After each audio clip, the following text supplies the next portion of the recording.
ഹജ്ജിന്റെ രാവിൽ ഞാൻ കാബം കിനാവ് കണ്ട് ഷജറത്ത് പൂത്ത സുവർഗത്തിൻ വാതിൽ കണ്ട് ജന്നാത്തുൽ ഫിർദൗസിൽ ചേരാൻ എനിക്ക് മോഹം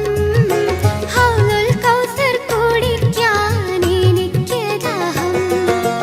ഹജ്ജിന്റെ രാവിൽ ഞാൻ കാബം കിനാവ് കണ്ട് ഷജറത്ത് പൂത്ത സുവർഗത്തിൻ വാതിൽ കണ്ട് ജന്നാത്തുൽ ഫിർദൗസിൽ ചേരാൻ എനിക്ക് മോഹം